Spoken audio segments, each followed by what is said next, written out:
की शहादत देते रहे। लेकिन निर्कुल सरकार, तानाशाह सरकार, तानाशाह प्रधानमंत्री जिसके कान पर जू नहीं देगी। लेकिन लोकतंत्र में एक बात कहते हैं कि जब वोट की ताकत आती है और जब वोट डालने का समय आता है तो इन्हें अगड़ा भी, पिछड़ा भी, कमेरा भी, किसान भी, कर्मचारी भी, युवा भी, हर वर्ग याद आता है। नौजवान साथियों, फिर से वो समय आ गया है। बदला लेने का एक ही तरीका होता है ना, कहीं डंडे, तलवार, बंदूकें लेने की जरूरत पड़ती है। वोट की ताकत सबसे बड़ी ताकत है। मुझे वो भाई कह रहा था कि सरपंचों को डंडे भांजने का काम किया, किसानों पर लगातार अत्याचार करने का काम किया। हमारी बहनें जो कि अपना कभी भी, चाहे वो रोजगार के लिए, चाहे वो हमारी आंगनवाड़ी की बहनें थी, चाहे वो अन्य कर्मचारी थे, इन्होंने कोई नहीं छोड़ा। भगा भगा के पीटने का काम किया, चाहे वो झील में सरपंचों को पीटा हो, चाहे वो पंचकुला के अंदर जो है सरपंचों को पीटा हो। कर्मचारी से लेकर छोटा व्यापारी यहाँ सुन रहा होगा, मेरी आवाज को बहुत अच्छे से सुन रहा होगा। ये भी कहीं न कहीं तंग है, तकलीफ है इन्हें भी। जीएसटी की मार, नोटबंदी जैसा कानून, कोरोना जैसी महामारी में किस प्रकार से हरियाणा प्रदेश और देश की कमर तोड़ी गई। आज वो छोटा कर्मचारी, आज वो छोटा दुकानदार जो मुझे सुन रहा है, तकलीफ में वो हमसे भी ज्यादा है, क्योंकि जो लोन दिए गए और जो व्यापार ठंडा पड़ गया, आज लोन की किस्तें भरने के लिए उनके पास पैसा नहीं है। नौजवान साथियों, आज वो हमसे भी ज्यादा तंग है। जीएसटी के अंदर किस प्रकार से लगातार उन पे टैक्स लगाए जाते हैं, किस प्रकार अफसरशाही उन्हें हर रोज आकर तंग करने का काम करती है, किस प्रकार गुंडे लगातार उनसे फरोख्तियां मांगते हैं, किस प्रकार उनको लगातार गोलियों से भूना जाता है और किस प्रकार ये सरकार गूंगी और बहरी बनी रहती है।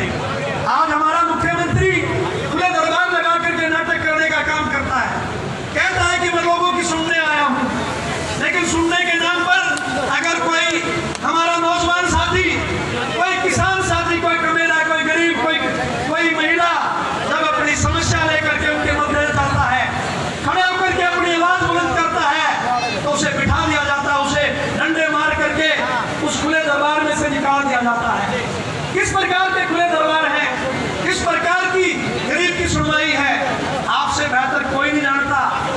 आज यहाँ सिर्फ संख्या लेकर के आप लोग इकट्ठा हुए हैं, इस संख्या से बात नहीं बढ़ेगी, बात बढ़ेगी, फैसला करना पड़ेगा।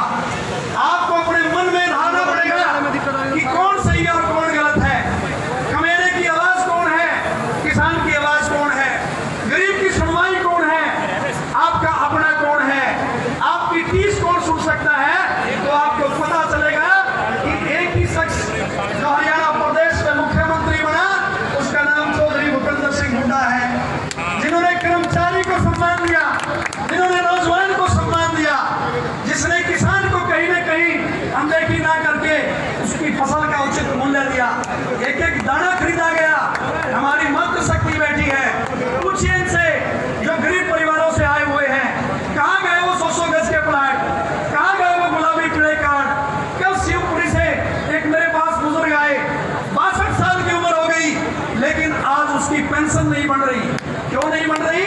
क्योंकि उसके घर में 3 बेटे हैं, तीनों बेटों का मिल करके 8000 बिजली का बिल आ गया, बिजली का बिल आ गया।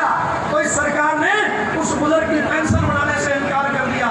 आप में से बहुत सारे बुजुर्ग बैठे होंगे जिनकी कहीं न कहीं पेंशन काटी गई होगी, बहुत सारी महिलाएं बैठी होंगी जिनकी पेंशन काटी गई। किस नाम से पेंशन काटी गई है?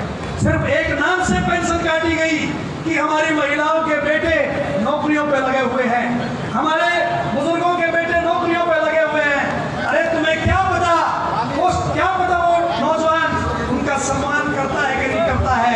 क्या पता वो बुजुर्ग को उसकी बेटी आने पर 100 रुपए उसके सिर पर हाथ रखने के लिए देता है कि नहीं देता है? क्योंकि नौजवान साथियों, जिसका घर नहीं होता उसे तकलीफ पता नहीं होती। माननीय मुख्यमंत्री से लेकर प्रधानमंत्री के अपने घर नहीं है, क्योंकि वो लोग जो बैंक पे कहूंगा तो शायद सच्चाई है। तकलीफ उसे ही पता होती है जो तकलीफ में जीवन जीता है, और तकलीफ में जीवन हम लोग जीते हैं। इन लोगों को नहीं पता कि बेटी जब घर में आती है तो उसके सिर पर हाथ रख के 100 रुपए देने का काम हमारे बुजुर्गों का होता है। वरना धोती कुर्ता जुत्ती लाने के लिए ये सम्मानित पेंशन चौधरी रविलाल जी ने सम्मान के रूप में की थी। मैं बताना चाहता हूँ बुजुर्गों, नौजवान साथियों, पढ़े लिखे साथी भी यहाँ पर बैठे हैं, ये प्रवृत्ति कहीं न कहीं विदेशों में होती थी। सीनियर सिटीजन को वहाँ पर भी पेंशन दी जाती है, चाहे उनका कितना भी बड़ा व्यापार हो, चाहे उनके बच्चे कितने बड़े रोजगार पर हो, लेकिन फिर भी उन्हें सम्मान के रूप में जो है बुढ़ापा पेंशन दी जाती थी। यही पेंशन स्वर्गीय चौधरी रविलाल जी ने लागू की थी, और सरकारों ने हमेशा इसे बढ़ाने का काम किया। काटने का काम सिर्फ मात्र एक सरकार ने किया, जो आपको आकर के फिर से कान में बात कहेगी कि मैं कमेरे की हूँ, मैं गरीब की हूँ, मैं अगड़े की हूँ, मैं पिछड़े की हूँ। मैं तो मंच के माध्यम से आखिरी बात बोल करके कहना चाहता हूँ, आप सभी यहाँ इकट्ठे तो हुए हैं, बदलाव भी चाहते हैं, आपका मन भी है कि हरियाणा से भारत सरकार का छुटकारा मिले, लेकिन छुटकारा मिलेगा कैसे, ये सोचना पड़ेगा। हम सभी आज ये निश्चय करके जाएं कि अगड़े और पिछड़े को छोड़ करके आपसी भाईचारे को बनाने का काम करें, क्योंकि इस सरकार ने कहीं हिंदू और मुसलमान, कहीं जाति को जाति से, कहीं धर्म को धर्म से लड़ाने का काम किया है। हमें लामबंद होना पड़ेगा, इकट्ठा होना पड़ेगा, और एक बात का फैसला करना पड़ेगा। आज आप सभी जहाँ भाई धर्मेंद्र हुड्डा जी के सम्मान में यहाँ इकट्ठे हुए हैं, क्योंकि जब इस नौजवान से आप मिलेंगे तो आपको नेता नहीं नजर आएगा, आपको आपका भाई नजर आएगा, आपको आपका बेटा नजर आएगा। हमें नेताओं का चयन ऐसा करना चाहिए जो आपके सुख दुख की तकलीफ जानते हो, जो आपकी पीड़ा जानते हो। और दीपेंद्र हुड्डा का तो ये एक व्यवहार है कि उन्हें गरीब कमेरा किसान मजदूर 36 बिरादरी के लोग गले लगाने का काम करते हैं। ये तो बात कहना चाहूंगा कि हरियाणा प्रदेश की दरों दीवार एक बात कह रही है कि बीजेपी जा रही है और चौधरी भूपेंद्र हुड्डा जी की सरकार आ रही है। और जब सरकार आएगी तो एक बात तय है कि वो सरकार जो है उनकी नहीं होगी पूंजीपतियों की, जो कहीं अडानी और अंबानी जैसे लोग आज इस देश और प्रदेश में कुठाराघात करते हैं, ठगने का काम करते हैं। वो सरकार होगी यहाँ जमीन पर बैठे हुए किसान की, वो सरकार होगी हर उस पीड़ित नौजवान की, वो सरकार होगी हमारी इस मातृ शक्ति की, वो सरकार होगी उस गरीब व्यक्ति की जिसकी पीड़ा सिर्फ मात्र एक व्यक्ति जानता है, जिसका नाम भूपेंद्र हुड्डा और चौधरी भूपेंद्र हुड्डा है। मैं फिर से मंच पर बैठे मेरे सभी सम्मानित पिता बुजुर्गों का और खासतौर पर आए हुए बड़े नेताओं का सम्मान करता हूँ, हार्दिक अभिनंदन करता हूँ, और खासतौर पर जी की सरदारी का बहुत बहुत धन्यवाद, आभार व्यक्त। जय हिंद, जय भारत, जय जी।